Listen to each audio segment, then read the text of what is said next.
Man of Sukabumi Regency mengklaim dipekerjakan sebagai ceruk administratif setelah diundang oleh salah satu temannya untuk bekerja di Jakarta.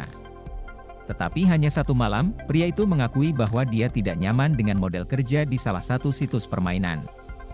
Nahas, ketika dia mencari alasan untuk bisa kembali ke rumah, diploma bahkan dipegang oleh direktur situs. Sekarang, ia berharap bahwa diploma akan dapat kembali, tetapi entah dari mana ada aturan, ia harus membeli ijazah sekolah profesional dengan 3 juta Rp dalam bentuk tunai. Sekitar 3 minggu yang lalu, saya ditawari seorang teman di tempat kerja, katanya sebagai administrator. Tiba di Jakarta, ternyata saya menjadi lokasi administratif.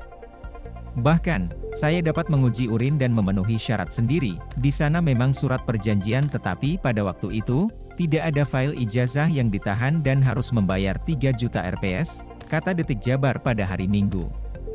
Belum waktunya bekerja, mengakui bahwa dia tidak tertarik karena ternyata pekerjaannya adalah untuk menyiarkan penawaran yang berisi penawaran sehingga pemilik nomor ponsel ingin mendaftar di situs game yang dikelola oleh administrator. Setelah melihat sistem kerja, ternyata saya diminta untuk menarik orang ingin mendaftar untuk permainan mesin slot. Ada sekitar 1.000 kontak WhatsApp dengan target 15 orang per hari, kata D. D juga mengungkapkan sisi gelap situs untuk mendapatkan anggota. Saat bertemu dengan manajer situs, ia memperoleh tugas menyiarkan pesan rantai yang berisi penawaran sehingga pemilik nomor ponsel ingin mendaftar di situs web yang dikelola oleh perusahaannya. Setelah melihat sistem kerja, ternyata diminta untuk menarik orang untuk mendaftarkan permainan slot. Ada sekitar 1.000 kontak WhatsApp dengan target 15 orang per hari untuk kekuasaan. Bos, kata D. Dia juga mengaku tidak nyaman karena dia dilengkapi dengan foto-foto telanjang wanita untuk memfasilitasi gigitan pelanggan potensial. Tadi malam di Jakarta, dia membalikkan otaknya dan memutuskan untuk kembali ke kota kelahirannya. Saya akhirnya mencari alasan untuk bisa pulang. Saya akhirnya berpikir bahwa nenek saya sakit dan bahwa saya diminta untuk pulang.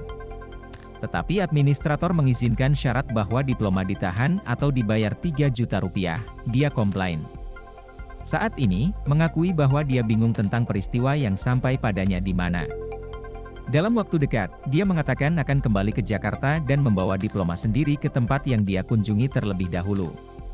Nenek saya berkata, saya pertama kali mengumpulkan uang, kemudian saya pergi ke Jakarta, kemudian mendiskusikannya karena narapidana adalah ijazah profesional asli saya, katanya.